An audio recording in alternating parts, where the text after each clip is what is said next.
It is a very warm welcome onto the program, and first time in a long time that I've spoken to this man. TJ Perenara is about to join us. He's 32 years young. He's been playing for the Hurricanes since 2012, 157 caps, remarkable. Made his debut for Wellington in 2010. Made his debut for the All Blacks in 2014, played 80 times for our country, and that is just one less than Justin Marshall. He joins us. TJ, welcome to the show. Kia ora, bro. How are you, man? It's been a long time. Thank you so much for joining us. I really appreciate you giving us this time. So before we get on to you and your form and everything else, I want to talk all about that. Just how long has it taken just to reflect on that game against the Brumbies? What did you learn from it? We reflected pretty quickly, actually. Like we obviously didn't play our best footy. We conceded 24 points in the first 21 minutes, which is it's always going to be tough to win that game against a team like the Brumbies. So we understand that we weren't at the level we need to be at if we want to win Super Rugby. And for us, we don't want to lose games to have to learn things, but we learned a lot about ourselves, and that if we're 5 or 10% off in this competition, we'll lose football games. So some really good learnings for that. We got a short turnaround going into the Waratahs this week, so boys are pretty excited to get back on field and right some wrongs. Yeah, and look, and then a short turnaround maybe works well in a situation like this, because I bet everyone was eager straight after the game to get back out and play again. 100%. It's sort of what you do want. Post a loss, I think if you have a bye or an 8-day turnaround, you have more time to dwell on things and you overthink certain things. But the reality is we just didn't show up on Saturday. And for us, we know how good we can be when we get it right. So it's about trying to do those things to get things right. Yeah, when you say that, you just didn't turn up. Do you get a feeling at all? What stage did you guys know during that game that things just weren't working? Yeah, I think, to be fair, fairly early on, we conceded a few soft tries, like we were missing tackles that we wouldn't usually miss. They probably won the physical battle, which is something that we've dominated a lot this year, and we've got to take into account their game the week before. I think they got beaten up by the Blues, and probably would have talked about it all week, being back home, and to be fair, they threw a few punches and landed a few punches early on us. That's not what we want. It's not how we want to play the game. And for us, ideally, we want to learn from that in the game. We want to understand, man, they've thrown a few punches and landed them. How do we counter that? So that's a big one for us, because throughout this competition, it's going to happen again. Teams are going to start well, and we need to be able to regroup quicker than we did in that game. Is there such a thing as a Canberra factor playing over there? Maybe for us. Like I don't believe that any field is any different, and that any place you play, I think it's a game of rugby regardless of where you're playing.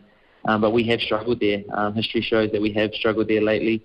But I don't believe that any field gives a team an advantage. Even if we're playing at home, yes, I love our fans and I love playing at home.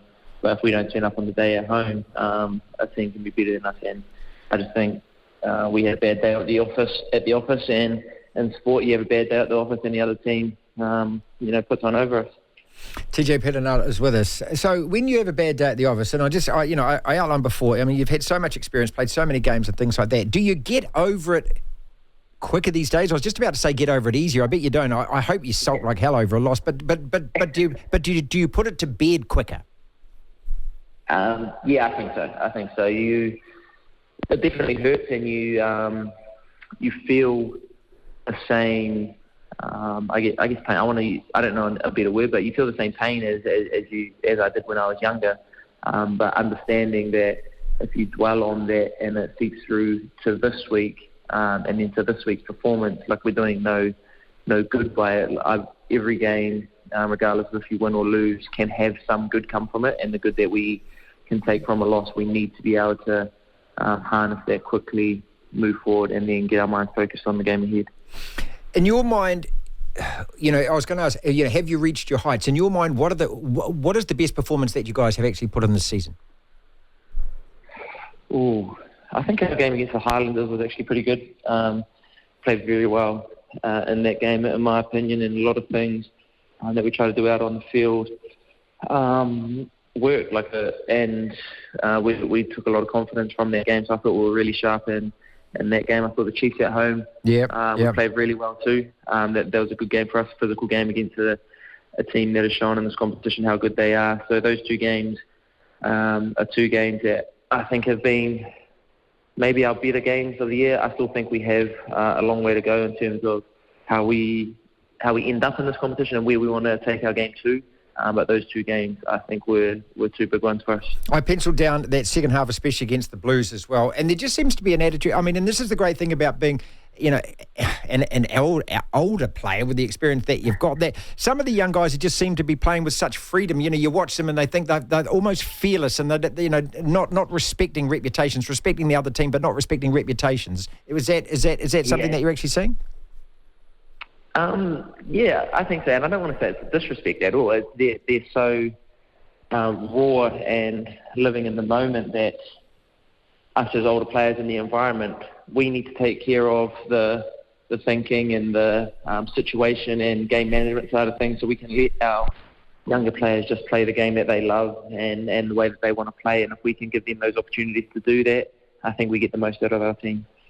When you started playing, they used to call you Hundy. That was your nickname. You were just ferocious. You never. So what have you learned, and have you slowed down at all over the last however many years? I don't know if I have. I probably pick and choose my times a little bit better than I did when I was younger. But I still, like every play, I want to win, regardless of what we're doing in training or in our working week. Like I'm pretty competitive and want to be the best at it. So. Picking and choosing my time for it is probably a little bit smarter than when I was a bit younger. How much of the unfinished business thing have you got going on at the moment? A lot of it. Like I think my determination to play footy and to play at a high level has only grown from being out of the game for 17 months. I always pride myself on turning up and trying to be the best in the world at what I do.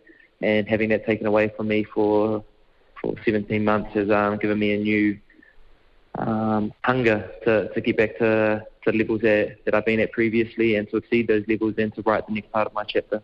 17 months. That's an awfully long time. I mean, you just think about this, people, if you're listening. 17 months taken away from something that you absolutely love doing, that you're dedicated to. That's there must have been a real high-low thing. You must have ridden a real snake through that time, yeah? Yeah, definitely. The highs definitely came from my family, being able to spend more time with my wife and kids, and building that relationship with my daughter, who I didn't get to see a lot of in the early parts of her life because I was in Japan for a bit, and it was COVID, and then we were away with the All Blacks, and COVID restricted that. We were away 16 weeks with them at one stage, so a lot of her early life I wasn't there for, so this injury allowed me time to build that relationship with her, and the lows came from obviously not being able to go out and do what I love, and the frustration and the first surgery not going well, first rehab not going well, having to have another one. So yeah, definitely highs and lows. When you're actually going through that rehab and that, how difficult is it to just do what they tell you to do without doing extra? I've read a lot about people who come back from injuries, and they're always the temptation they say is, it's actually feeling okay today, I'll just do something extra. How have to pump the brakes on that? It's very hard. Especially as athletes, I think we always try to push ourselves and trying to get to the next level quicker. But having a really good medical team that I trust around me and putting it in their hands, like I know myself, I will tell myself that I'm all good and that I can do more. And I'm not lying to myself. I'm not lying as such. I genuinely believe that. So even if I'm not actually hitting those numbers or whatever, my mind will tell me that I'm all good to do this next step. So I put it in our medical team's hands to be like, there has to be certain targets I need to hit, and you need to let me know when I'm good enough to move on to the next stage, because I'll tell myself that I'm all good, and I believe it because that's just the way that I'm wired, I guess. How much of it is diet? How much do you pay attention to that now, perhaps, that you didn't do when you first started over a decade ago? Diet, sorry? Yeah, diet, yeah.